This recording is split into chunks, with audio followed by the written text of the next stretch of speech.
po jako akawuwo. Mama agenza okutuuka ng'omwana yeetuze. Abatuuze ku kyalo Makindye mu ttawuni kanso y'Ekangulumira bakeeredde mu ntiisa oluvannyuma lw'omwana w'omu ku batuuze mu kitundu kino Fauza Chebarende Rahuma Nandobya w'emyaka 9 ng'abadde muyizi mu kibiina ekyokusatu bwe yejje mu bulamu bw'ensi eno oluvannyuma lw'okweyimbamu omuguwa. Anange kino simanyi oba ndi kinyumya ntya simanyi bendi kinyumya. Rahuma w'emyaka 12 muganda wa Lamula kati omugenzi atubuulidde nti omugenzi asoose kuba kisumuluzo kya mulirwana waabwe n'abaako byajja mu nnyumba ya mulirwana wayamutegereza nga bw'agenda okumukuba bw'atyo n'asalawo okudduka. Namugambako nadduka kati wadduse n'akomawo mu nnyumba. Namugamba Lamula tugenda kukuba n'atyamu ati mama genda komawo bankube. Nagamba Lamula n'ajingira mu nnyumba ng'ali kutengeeka namugamba tokyama tugendako.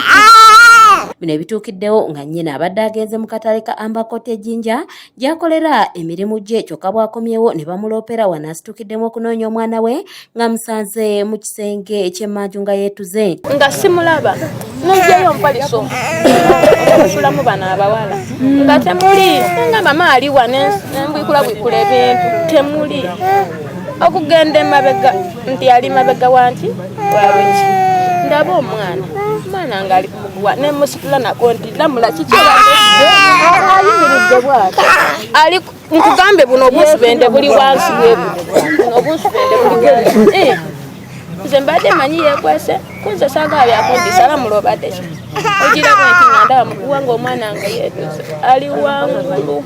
Davis Zare mulamu w'omukyalo ono agambye ng'omwana yandibanga akozesezza egimu ku miguwa nnyina gy'akozesa okusiba amatooke gatwala mu katale. Ne batugamba mulamu wo afiiriddwa omwana kozi afiiriddwa ati abaana babadde balamu ne bagamba nedda omwana avudde ku ssomero ne babeeramu awo n'akatabanguko katini bwe kati n'abaana abamu ye n'akwata omuguwa n'agamba ngenda kwetuga oli n'amugamba ate ogenda kwetugira ki n'amugoba n'amuggyako omuguwa ate nga mu nnyumba mulimu ki omuguwa omulala kuba maama we aba asuubula amatooke ng'emiguwa egyo bagisibako ki ku pikipiki ezo ezireeta amatooke. Aye tukaali kufuna mawulire matuufu gye tulijja kugalamiza mwana ono tuli kunoonenkereza abantu abaidi omwami gwe beeta Juma ebugoto kumwalo. Wabula waliwo abamu ku batuuze abeesomye okutandika okugunjula abaana abatabulya bazadde baabwe okwewala ebikangabwa nga bino. Ate omuzadde alijja nga mpaabira nti nkubye omwana we tugenda kudiiringa naye lwaki nti abaana bammwe tebawulira bwe baba tebawulira nange nnina okukola ekisoboka omwana oyo kumuteekamuuko embeera ewulira mba sikuba mwana wo olw'okuba simwagala naye mba mukuba okuyambako naawe asobole okuwulira. Okusinziira ku ssentebe w'ekitundu Amiru Katabaruka akakasizza nga mulirwana omugenzi gw'abadde abbyeko ebisumuluzo bw'asoose okutuusa ensonga mu ofiisi ye ng'amuwaabira. Kati omukyalo oyo bambi n'adduka mangu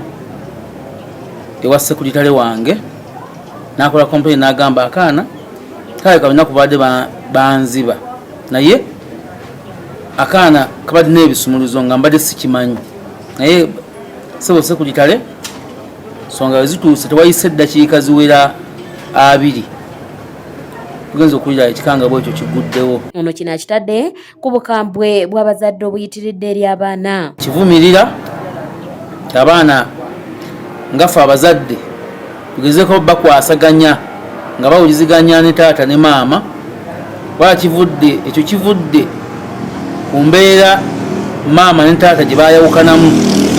Wangenza okubuuza maama namba y'essimu ya bbaawe yazaamu omwana nga tagirina kitegeeza ate nga n'omwana omukulu tagirina naye ng'omwana oyo omuto oyo afudde ennamba ebadde mulimu mutwe ng'era atera okukubira taata w'essimu. Kale butabanguko mu maka bwe buvaako ebyo kubanga omwana nga. Omwogezi wa poliisi mu Ssezzibwa Region Ellen Butoto akakasizza nti omwana yeetuze era nga batandise dda okunoonyereza. Kigambibwa nti ono omwana w'emyaka 9 yagenze wa neighbor n'ajjayo n'abba amanda. Kaneighbor lwe yamusanze n'amugamba nti ngenda kulopayo wa maama wo. Omwana ye n'agamba sijja kulinda kulopayo wa maama wange, n'akwata omuguwa n'agenda mu kisenge kya maama we n'aguyisa waggulu ku siiringi.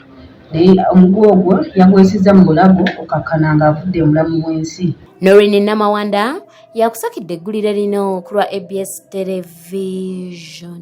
Gw'omulambo tumaze okutwala e Kayunga mu mokyalo okulaba postmortem ekolebwa.